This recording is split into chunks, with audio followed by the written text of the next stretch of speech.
Hello बच्चों, कैसे हैं आप लोग?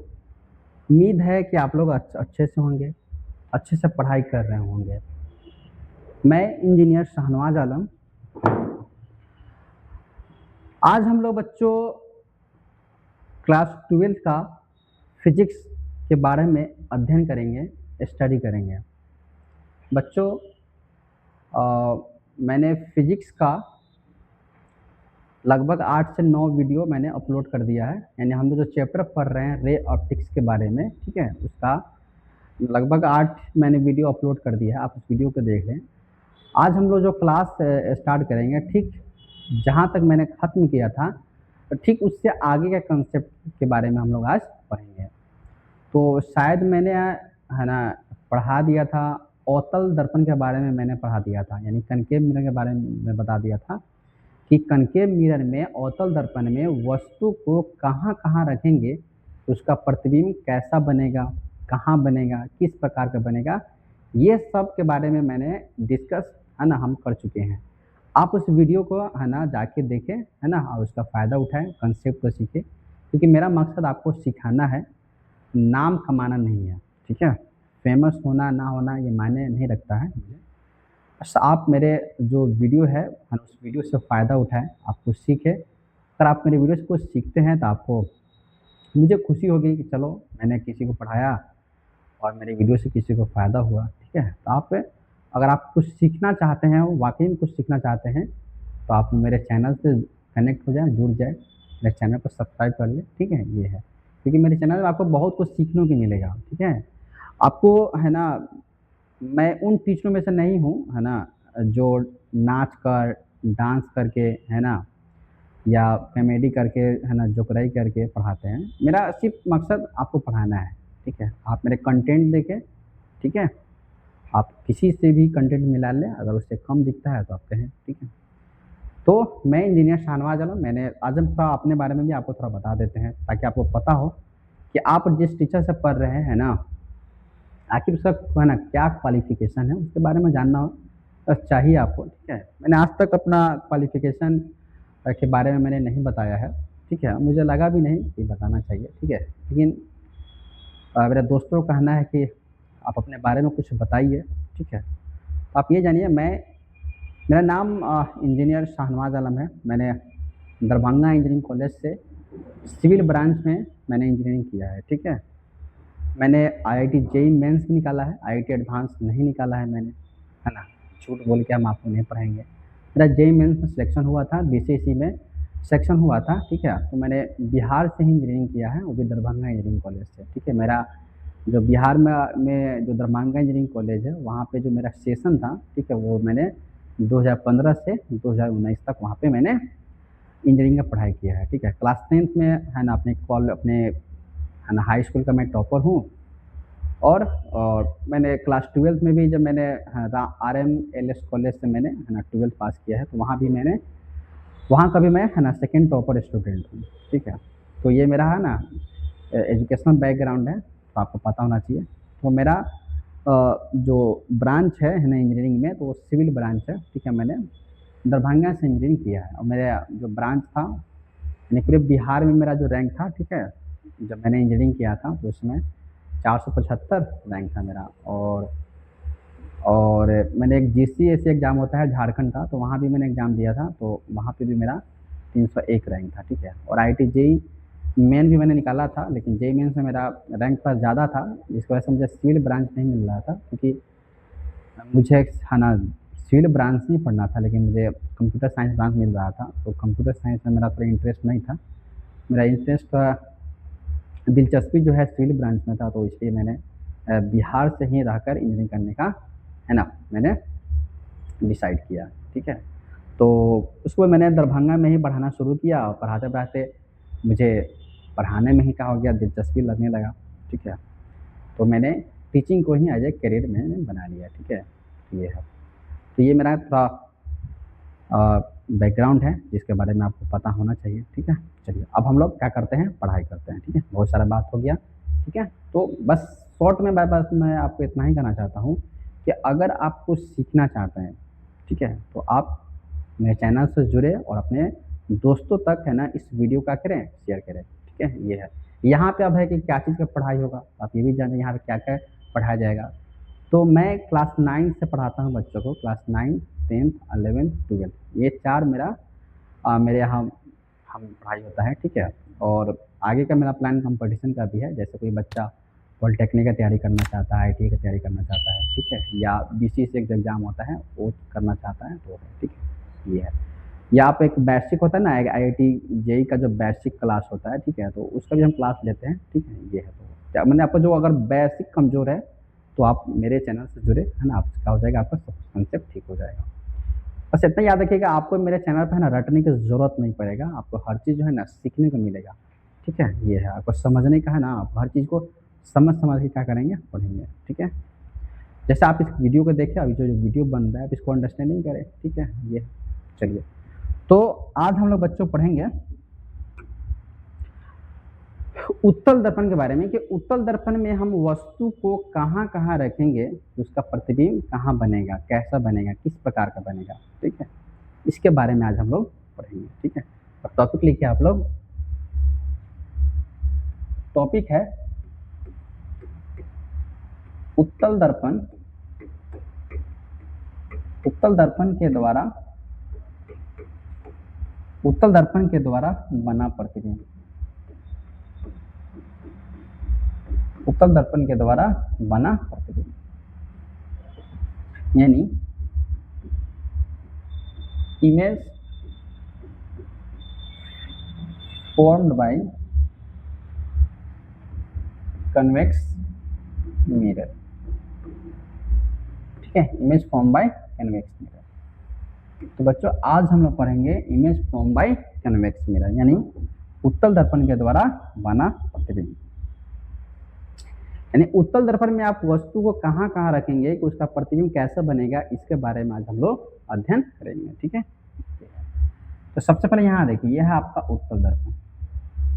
उत्तल दर्पण किसे कहेंगे, याद रखेंगे, उत्तल दर्पण उसे कहेंगे जिसको अंदर से पेंट किया जाता है, अंदर से, देखो इसको अंदर से पेंट कर रहे हैं, ठीक है। और उत्तल दर्पण कहते हैं कि इसको मैंने बहुत सारा परिभाषा लिख के दिया होगा, आप ये वीडियो को देख सकते हैं, ठीक है। तो ये आपका उत्तल दर्पण है, और ये उत्तल दर्पण का है ना, ये वाला, ये परावर्तक सतह है आपका, ठीक है। तो ये हो गया आपका, ठीक है, ये हो गया आपका पोल, ये हो गया फोकस, और ये हो गया सेंटर, ठीक है। यानी P जो है ना, ये उत्तल दर्पण का क्या है, ध्रुव है, ये आपका फोकस है, और ये क्या है आपका वक्रता केंद्र है, सेंटर है। अच्छा, पोल से जितना दूरी पर फोकस लिए हैं ना आप, जितना दूरी पे, उतना ही दूरी पे एक और फोकस ले लेते हैं, अंडरस्टैंडिंग के लिए ले रहे हैं, ताकि आपको कंसेप्ट क्लियर हो जाए, है ना, रटने की जरूरत ना पड़े, आपका कंसेप्ट क्लियर हो जाए। और पोल से जितना दूरी पे आप सेंटर ले रहे हैं ना, उतना ही दूरी पे एक और सेंटर ले लीजिए यहाँ पे, ठीक है, यहाँ पे, और इसको थोड़ा सा और बढ़ा देते हैं, और यहाँ लिख देते हैं डैश डैश, यहाँ लिख देते हैं इन्फिनिटी, ठीक है। अब हम बच्चों आपसे पूछे कि आप ये बताइए कि है ना, इस उत्तल दर्पण में, इस उत्तल दर्पण में आप वस्तु को कहाँ-कहाँ रखेंगे, आप इस उत्तल दर्पण में वस्तु को कहाँ-कहाँ रखेंगे। तो एक बच्चा कहेगा कि सर हम वस्तु को, एक तो हम वस्तु को रख सकते हैं सर अनंत पे, तो मान लेते हैं ये वस्तु है, इसको हम अनंत पे रख रहे हैं, पहला बच्चा ये बोलेगा। दूसरा बच्चा बोलेगा कि सर हम वस्तु को अनंत और वक्रता केंद्र के बीच में रख सकते हैं, तो यहाँ लीजिए, ये हो गया दूसरा नंबर। तीसरा हम वस्तु कहाँ रख सकते हैं, तो तीसरा वस्तु के एग्जैक्ट सेंटर पे रख सकते हैं, सेंटर। चौथा कहाँ रख सकते हैं, तो सेंटर और फोकस के बीच में रख सकते हैं वस्तु, ये 4 नंबर हो गया। पांचवा कहाँ रख सकते हैं, तो सर पांचवा हम एग्जैक्ट फोकस पे रख सकते हैं। और छठा कहाँ रख सकते हैं, तो सर फोकस और पोल के बीच में हम वस्तु को कहीं पर भी रख सकते हैं। यही 6 स्थिति होगा जिसमें आप है किसी भी उत्तल दर्पण में आप वस्तु को रख सकते हैं, ठीक है। तो बच्चों हम आपसे पूछे कि जो गोल गोल जो लिखे हैं बच्चों, ये क्या है, तो ये ट्रिक याद रखेंगे, यहाँ जो गोल गोल लिखे हैं ना मैंने, ये जो गोल गोल लिखे हैं, तो ये बाबू ये वस्तु का स्थिति है, ये क्या है, वस्तु का स्थिति, ये वस्तु का स्थिति है, यानी ये पोजीशन है, क्या पोजीशन ऑफ ऑब्जेक्ट है। ठीक है, अच्छा अब यहाँ पे मैंने 6 केस लिया है, 6 केस। तो यहाँ पे देखें, यहाँ पे मैंने ये एक ले लिया पहला, ये हो गया दूसरा, ये हो गया तीसरा, ये हो गया चौथा, ये हो गया पांचवा और ये हो गया छठा। और यहाँ जो मैंने एरो दिया है ना, एरो बच्चों, तो ये एरो जो है ना, ये क्या बता रहा है? तो ये एरो बता रहा है बाबू प्रतिबिंब का स्थिति को, ये प्रतिबिंब का स्थिति को बताता है बाबू। ठीक है, प्रतिबिंब का स्थिति है, यानी ये है आपका पोजीशन ऑफ इमेज, ये आपका पोजीशन ऑफ इमेज है। जो मैंने सर्किल की तरह लिखा है ना, जो गोल लिखा है ना, गोल गोल, ये वस्तु का स्थिति है, और जो मैंने एरो की तरह दर्शाया है, ये प्रतिबिंब का स्थिति है, यानी ये पोजीशन ऑफ क्या है? इमेज है। और यहाँ पे हम बच्चों लिख रहे हैं 1, यहाँ लिख रहे हैं 2, यहाँ लिख रहे हैं 3, ये लिख रहे हैं 4, यहाँ लिख रहे हैं 5 और ये लिख रहे हैं 6। इसका क्या मतलब है आपको थोड़ा देर में समझ में आएगा। ठीक है बच्चों, ये जो मैंने लाइन खींचा है ना, ये वाला, इस लाइन को बोला जाता है प्रधाना अक्ष या मुख्य अक्ष, इसको बोलते हैं प्रिंसिपल एक्सिस। और याद रखेंगे बच्चों कि प्रिंसिपल एक्सिस के ऊपर जितना भी प्रतिबिंब बनता है ना बाबू, जितना भी यहाँ प्रतिबिंब आप देख रहे हैं, ये सभी प्रतिबिंब जो होता है ना, सीधा प्रतिबिंब होता है। ये कैसा प्रतिबिंब है? सीधा प्रतिबिंब है। याद रखेंगे, प्रधाना अक्ष के ऊपर जो भी प्रतिबिंब बनता है वो सीधा प्रतिबिंब होता है, यानी ये आपका इरेक्ट इमेज है। और बच्चों, जो प्रतिबिंब सीधा होगा ना, वो 100% आभासी भी होगा, यानी सीधा प्रतिबिंब क्या होगा? ये आपका ये आभासी प्रतिबिंब भी है, ये आपका आभासी प्रतिबिंब है। और बच्चों को पता होना चाहिए कि आभासी प्रतिबिंब को ही हम लोग काल्पनिक प्रतिबिंब भी कहते हैं, आपको पता होना चाहिए। अगर नहीं पता है तो याद रखिए, ये आपका काल्पनिक प्रतिबिंब है। ठीक है, यानी ये आपका क्या है? वर्चुअल इमेज है, इसको बोलते हैं वर्चुअल इमेज। आप अंग्रेजी में भी याद रखें ताकि आपको फायदा हो, क्योंकि आने वाला समय अंग्रेजी का ही बोलबाला है, तो आप अंग्रेजी भी थोड़ा याद रख लीजिए। ये क्या है आपका? इसको बोलते हैं इमेजिनरी इमेज। ठीक है, नेक्स्ट, अब जो प्रतिबिंब याद रखना सीधा होगा, चाहे जो प्रतिबिंब आभासी होगा ना, अब उसका आवर्धन जो होता है ना, आवर्धन क्षमता का बात करें चाहे आवर्धन का बात करें, ठीक है, यानी इसका जो मैग्निफिकेशन जो होगा ना बाबू, ये 100% धनात्मक होगा। इसका आवर्धन 100% धनात्मक होता है, यानी पॉजिटिव होगा। सीधा प्रतिबिंब या आभासी प्रतिबिंब का आवर्धन जो होता है ना, वो बाबू क्या होता है? धनात्मक होता है। और एक और बात याद रखेंगे बच्चों की, यहाँ जितना भी प्रतिबिंब बन रहा है ना, पहला, दूसरा, तीसरा, चौथा, पांचवा, छठा, ये सभी प्रतिबिंब जितना आप देख रहे हैं, ये सभी जो होता है ना, छोटा प्रतिबिंब होता है। यानी यहाँ से लेके यहाँ तक जितना प्रतिबिंब आप देखे हैं बाबू, ये छोटा प्रतिबिंब है। ये सब कैसा प्रतिबिंब है? ये सब छोटा प्रतिबिंब है, ये छोटा प्रतिबिंब है। यानी ये सब है ना डिमिनिश्ड इमेज है, चाहे डिमिनिश्ड को आप स्मॉलर भी लिख सकते हैं, ये सब स्मॉलर इमेज है ना।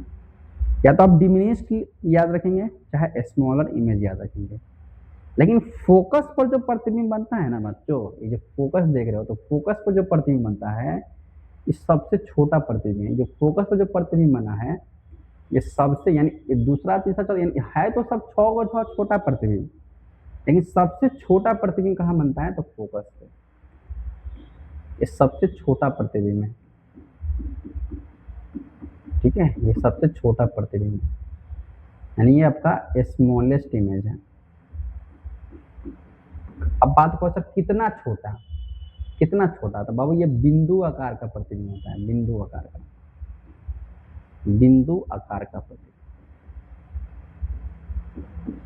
ठीक है, ये बिंदु आकार का प्रतिबिंब। ठीक है, यानी ये पॉइंट साइज इमेज हुआ, पॉइंट साइज इमेज। ठीक है, अब बच्चों जिस बच्चा का इतना ट्रिक पता है तो रटने से बच जाएगा, आप रटने से बच जाएंगे। आपको सारा है ना इसी ट्रिक के माध्यम से, इसी कंसेप्ट के माध्यम से आप सब चीज का आंसर बता सकते हैं। जैसे मैंने आपसे पूछा कि बताओ उत्तल दर्पण में अगर वस्तु को हम अनंत पे रखेंगे तो उसका प्रतिबिंब कहाँ बनेगा, तो आप कहेंगे सर उत्तल दर्पण में अगर वस्तु को अनंत पे रखेंगे ना तो सर उसका प्रतिबिंब फोकस पे बनेगा। कैसा प्रतिबिंब बनेगा, तो सर सबसे छोटा प्रतिबिंब, बहुत ही छोटा प्रतिबिंब बनेगा, सबसे छोटा प्रतिबिंब बनेगा। कितना छोटा सर, बिंदु आकार का प्रतिबिंब बनेगा। प्रतिबिंब का प्रकृति कैसा होगा, तो सर प्रतिबिंब जो होगा ना सीधा प्रतिबिंब होगा, आभासी प्रतिबिंब होगा, और उसका आवर्धन जो होगा ना सर वो धनात्मक होगा। दूसरा, अगर आप वस्तु को अनंत और वक्रता केंद्र के बीच रखो, चाहे आप वस्तु को वक्रता केंद्र पे रखो, चाहे आप वस्तु को वक्रता केंद्र फोकस के बीच रखो, चाहे आप वस्तु को फोकस पे रखो, चाहे आप वस्तु को फोकस और पोल के बीच कहीं पर भी रखो, यानी हम बोल सकते हैं कि सर आप वस्तु को अनंत से लेकर पोल के बीच में कहीं पर भी रख दो, अब उसका प्रतिबिंब है ना उत्तल दर्पण में फोकस और पोल के बीच बनेगा। जैसे यहाँ 2 है तो 2 का प्रतिबिंब कहाँ बन रहा है, तो सर 2 का प्रतिबिंब बन रहा है फोकस और पोल के बीच में। 3 का प्रतिबिंब कहाँ बन रहा है, सर 3 का प्रतिबिंब बन रहा है फोकस और पोल के बीच में। 4 है ना, ये क्या है वस्तु है, तो इस 4 का जो वस्तु, ये जो वस्तु है इसका प्रतिबिंब कहाँ बन रहा है, तो सर फोकस और पोल के बीच में।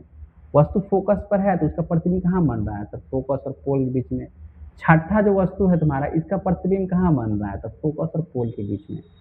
यानी सर हमने एक और चीज यहाँ पे क्लियर हो गया मेरा कि सर उत्तल दर्पण जब भी प्रतिबिंब बनाएगा ना, याद रखना बच्चों, जब भी उत्तल दर्पण का बात आएगा तो उत्तल दर्पण जब भी प्रतिबिंब बनाएगा ना तो फोकस पे बनाएगा, और नहीं तो फोकस और पोल के बीच बनाएगा। उत्तल दर्पण का औकात नहीं है कि प्रतिबिंब तुम्हारा ना वक्रता केंद्र पे बना दे, इसका औकात ही नहीं है। उत्तल दर्पण के याद रखना बच्चों, लिख के ले लो, उत्तल दर्पण क्या है ना, आप औकात का बात कर रहे हैं ना, इसका औकात नहीं है कि इसका प्रतिबिंब कहाँ बना दे, वक्रता केंद्र बना दे। इसका औकात नहीं है कि प्रतिबिंब है ना फोकस और वक्रता केंद्र के बीच बना दे। इसका औकात नहीं है कि इसका प्रतिबिंब है ना अनंत पे बन जाए।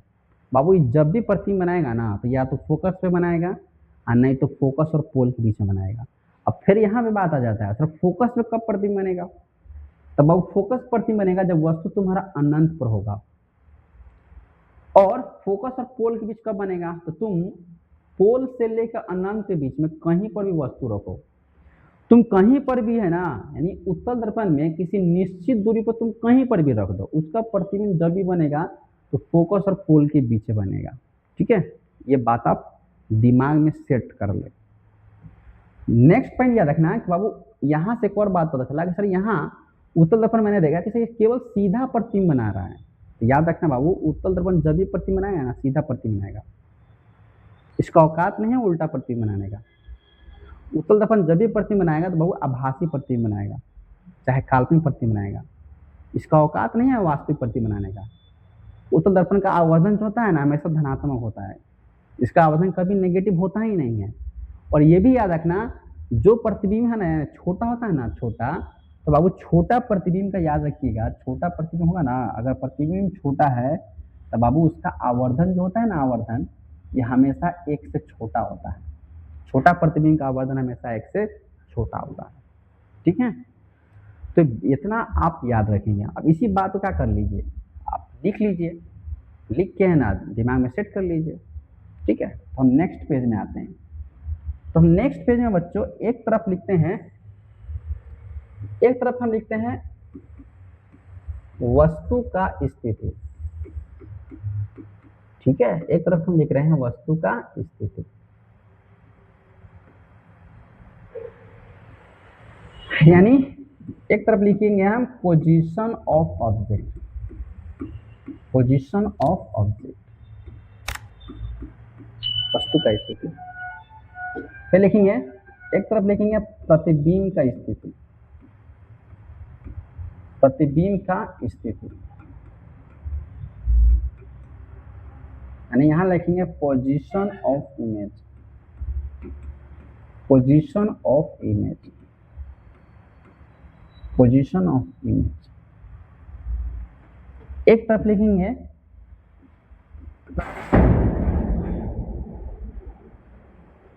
दो मिनट रुक जाइए,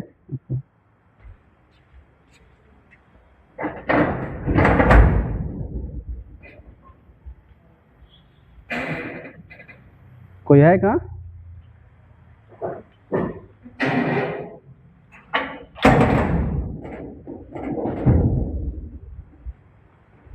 तो बच्चों को ये आ गया था, ठीक है, सॉरी। तो हम लोग पढ़ाते हैं वस्तु का स्थिति, प्रतिबिंब का स्थिति, प्रतिबिंब का आकार,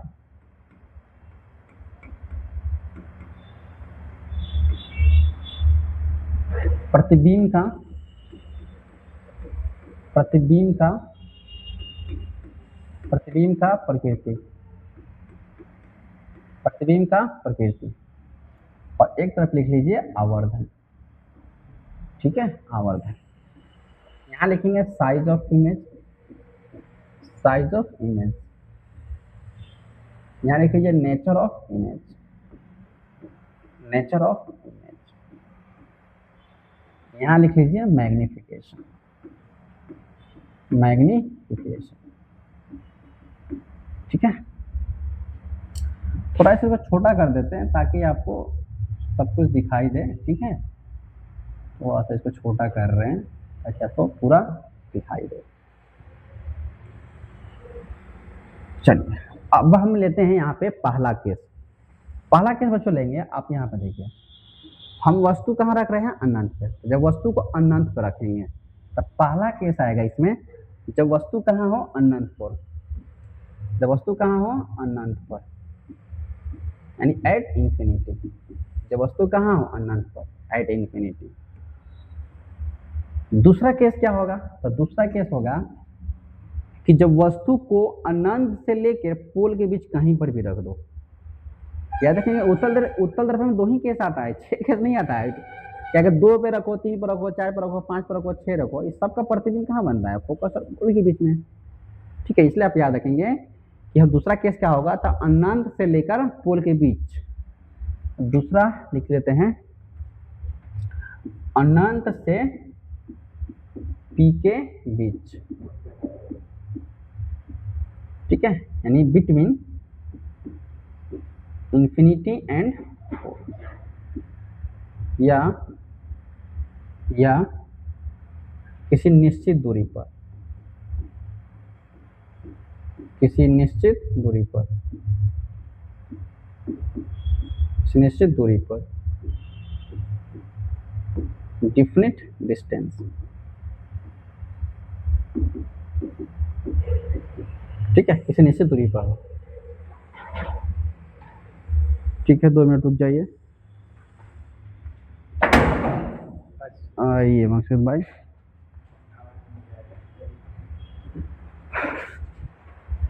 तो बाबू पहला केस था इसमें कि जब वस्तु को हम अनंत पर रखते हैं तो उसका प्रतिबिंब कहाँ बनेगा, ठीक है। तो मैंने आपको ट्रिक बताया था अभी कि अगर आप वस्तु को अनंत पर रखते हैं तो बाबू उसका प्रतिबिंब बनेगा फोकस पे। यहाँ पे आप लिख दीजिए प्रतिबिंब कहाँ बनेगा? फोकस पे, एफ पर, एट एफ। कैसा प्रतिबिंब बनेगा? प्रतिबिंब का आकार क्या होगा? तो आप इस ट्रिक में देखिए, मैंने प्रतिबिंब लिखा था सबसे छोटा प्रतिबिंब बनेगा, सबसे छोटा प्रतिबिंब। कितना छोटा? तो सर ये बिंदु के आकार का प्रतिबिंब बनेगा। तो आप दोनों बात को लिखिए, यहाँ लिखेंगे सबसे छोटा प्रतिबिंब, सबसे छोटा प्रतिबिंब,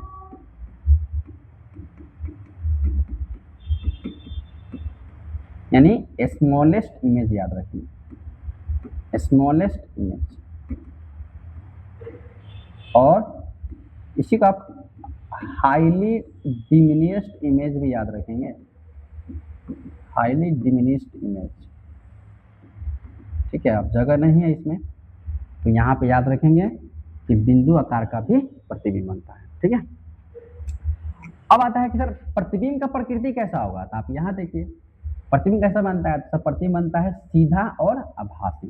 तो यहाँ पे लिख दीजिए प्रतिबिंब की प्रकृति क्या होगा, सीधा, सीधा और आभासी, सीधा और आभासी, सीधा और आभासी प्रतिबिंब। ठीक है, यानी erect and virtual image, erect and virtual image. और आभासी प्रतिबिंब को हम लोग क्या कहते हैं, काल्पनिक प्रतिबिंब भी कहते हैं, यहाँ पे लिखा हुआ है। ठीक है, नेक्स्ट बात करें आवर्धन का कि आवर्धन कैसा होगा। तो आपको यहाँ पे लिखा जा चुका है कि सर इसका आवर्धन क्या होता है, धनात्मक होता है। तो यहाँ पे लिख लीजिए इसका आवर्धन कौन सा होगा, धनात्मक होगा। और साथ में ये भी याद रखिएगा इसका आवर्धन जो होता है ना, एक से बहुत बहुत बहुत छोटा होता है। दूसरा केस क्या होता है, तो दूसरा केस होता है आप यहाँ पे देखिए, जब वस्तु को अनंत से लेके पोल के बीच में आप कहीं भी रख दीजिए या किसी निश्चित दूरी पर कहीं भी रख दीजिए, उसका प्रतिबिंब जब भी बनेगा तो फोकस और पोल के बीच बनेगा। तो इस बात को लिख दीजिए प्रतिबिंब कहाँ बनेगा, तो सर फोकस तथा पोल के बीच, यानी बिटवीन एफ एंड पी। कैसा प्रतिबिंब बनेगा, यानी प्रतिबिंब का आकार कैसा होगा, तो प्रतिबिंब का आकार होगा छोटा, छोटा प्रतिबिंब, यानी डिमिनिश्ड इमेज याद रखेंगे, डिमिनिश्ड इमेज। प्रतिबिंब का प्रकृति कैसा होगा, तो प्रतिबिंब का प्रकृति आपका सीधा और आभासी होगा, सीधा और आभासी, यानी erect and virtual image, virtual image. Virtual को हम लोग इमेजिनरी इमेज भी लिख सकते हैं। आवर्धन का बात करें तो सर इसका आवर्धन धनात्मक होगा तथा एक से छोटा होगा, बहुत छोटा नहीं होगा बल्कि छोटा होगा। तो यही दो केस आता है उत्तल दर्पण में। उत्तल दर्पण में कितना केस है, तो उत्तल दर्पण में यही दो केस आता है। और अवतल दर्पण में हमने आपको 6 केस पढ़ाया होगा, जो आप वीडियो में जाके देख सकते हैं। ठीक है, तो यहाँ से एक और बात पता चला है। अब हम बात करें कि सर उत्तल दर्पण कैसा प्रतिबिंब बनाता है, तो याद रखिएगा पहला अगर हम बात करें कि उत्तल दर्पण द्वारा बना प्रतिबिंब, उत्तल दर्पण के द्वारा जो प्रतिबिंब बनता है उसका क्या विशेषता है, तो पहला विशेषता याद रखेंगे कि सर उत्तल दर्पण हमेशा सीधा प्रतिबिंब बनाएगा, इसका औकात नहीं है उल्टा प्रतिबिंब बनाने का, कि जब भी प्रतिबिंब बनाएगा तो सीधा प्रतिबिंब बनाएगा। तो पहला विशेषता याद रखेंगे उत्तल दर्पण हमेशा सीधा प्रतिबिंब बनाता है। दूसरा बात याद रखना है कि उत्तल दर्पण हमेशा आभासी प्रतिबिंब बनाता है या काल्पनिक प्रतिबिंब बनाता है, इसका औकात नहीं है वास्तविक प्रतिबिंब बनाने का, जब भी प्रतिबिंब बनाएगा तो हमेशा आभासी प्रतिबिंब बनाएगा। तीसरा याद रखेंगे कि उत्तल दर्पण का आवर्धन हमेशा धनात्मक होता है। धोखा से भी याद रखिएगा कि धोखा से भी इसका आवर्धन नेगेटिव नहीं होता है, जब भी होगा धनात्मक होगा। और ये भी याद रखना है कि सर उत्तल दर्पण का आवर्धन हमेशा 1 से छोटा होता है, इसका आवर्धन कभी भी 1 से 12 चाहे 1 के बराबर नहीं होता है। और पांचवा पॉइंट ये याद रखेंगे कि उत्तल दर्पण में जब भी प्रतिबिंब बनेगा ना, जब भी प्रतिबिंब या तो फोकस पे बनेगा, नहीं तो फोकस और पोल के बीच बनेगा, यानी उत्तल दर्पण का औकात नहीं है वक्रता केंद्र से प्रतिबिंब बनाने का, जब भी प्रतिबिंब बनेगा तो इसका फोकस और पोल के बीच बनेगा। ठीक है, तो इस बात को आप क्या कर लीजिए, लिख लीजिए ताकि आपको याद रहे। ठीक है, तो यहां से हम लोग टॉपिक बनाते हैं उत्तल दर्पण, उत्तल दर्पण के द्वारा बना प्रतिबिंब, उत्तल दर्पण के द्वारा बना प्रतिबिंब का विशेषताएं, उत्तल दर्पण के द्वारा बना प्रतिबिंब का विशेषताएं यानी characteristics, characteristics of image formed by formed by convex mirror. ठीक है, तो पहला मैंने क्या बताया विशेषता, मैंने पहला बताया कि उत्तल दर्पण हमेशा सीधा प्रतिबिंब बनाता है। उत्तल दर्पण हमेशा सीधा प्रतिबिंब बनाता है, यानी convex mirror always forms erect image।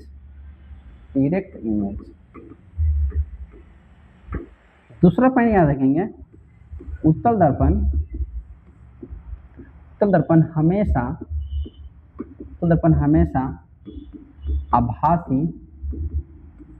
आभासी प्रतिबिंब या काल्पनिक प्रतिबिंब बनाता है।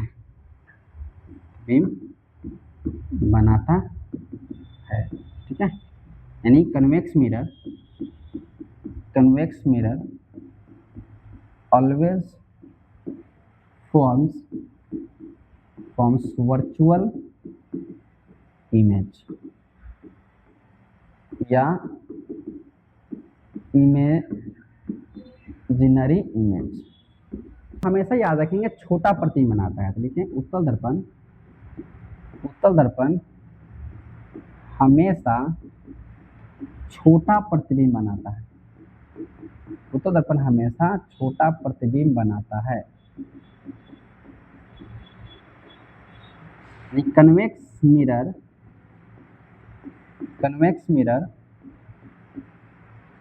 Mirror always forms diminished image।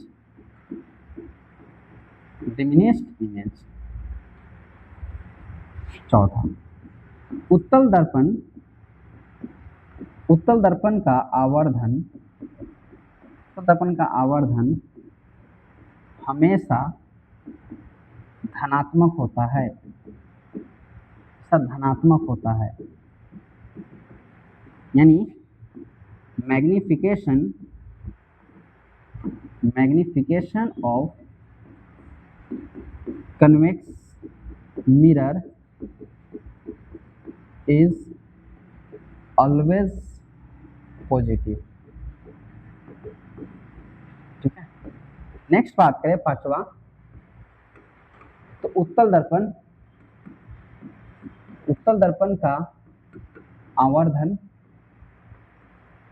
का आवर्धन हमेशा एक से छोटा होता है,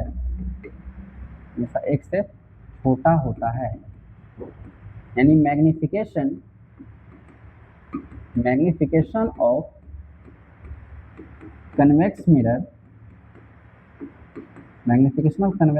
इज ऑलवेज लेस देन 1। यानी m याद रखेंगे लेस देन 1 होता है, और यहाँ याद रखेंगे m जो होता है ये क्या होता है, हमेशा पॉजिटिव होता है। ठीक है, और छठा याद रखेंगे, उत्तल दर्पण हमेशा प्रतिबिंब फोकस तथा ध्रुव के बीच बनाता है।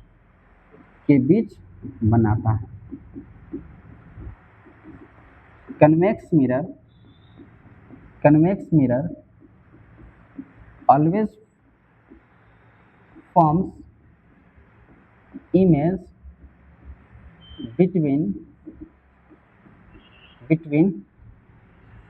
between focus and pole। और सातवां याद रखेंगे, उत्तल दर्पण में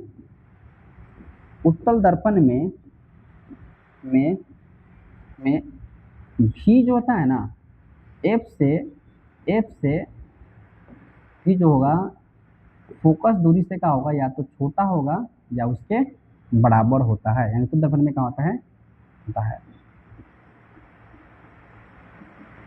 ठीक है। यानी इन कन्वेक्स मिरर, भी लेस देन या इक्वल टू एफ, ठीक है।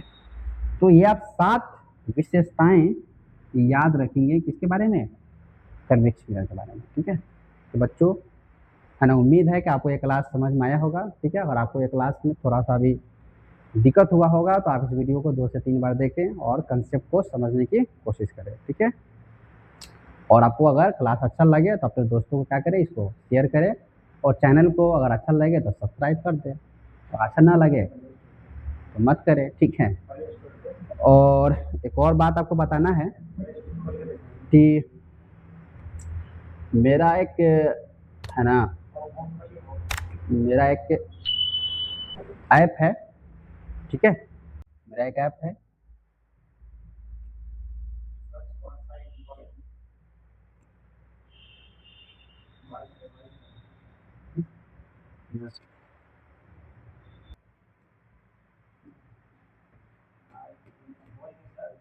इकरा ट्यूटोरियल, इकरा ट्यूटोरियल।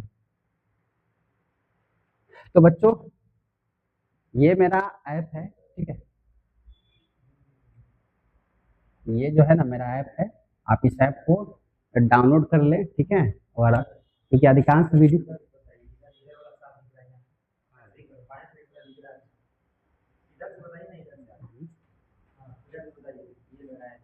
ये मेरा ऐप है ना, इकरा ट्यूटोरियल, ये मेरा ऐप का नाम है। तो अगर आपको वीडियो अच्छा लगे तो आप इस ना ऐप को इंस्टॉल कर लें, इस ऐप को इंस्टॉल कर लीजिए, ठीक है। क्योंकि अधिकांश वीडियो इसी पर अपलोड होगा। क्लास इस पर आपको क्लास 10, 11, 12, क्लास 9 इस पर क्या होगा, मेनली पढ़ाई होगा, ठीक है। और अभी मेरा प्लान केवल बोर्ड का ही है, लेकिन आने वाले समय में इस पर है ना कंपटीशन का भी पढ़ाई होगा, जैसे ITA हो गया, पॉलिटेक्निक हो गया, ठीक है। अब BCC एग्जाम हो गया, जामिया हो गया, अलीगढ़ मुस्लिम यूनिवर्सिटी हो गया, ये सब का आपको इस पर 100% पढ़ाई होगा, ठीक है।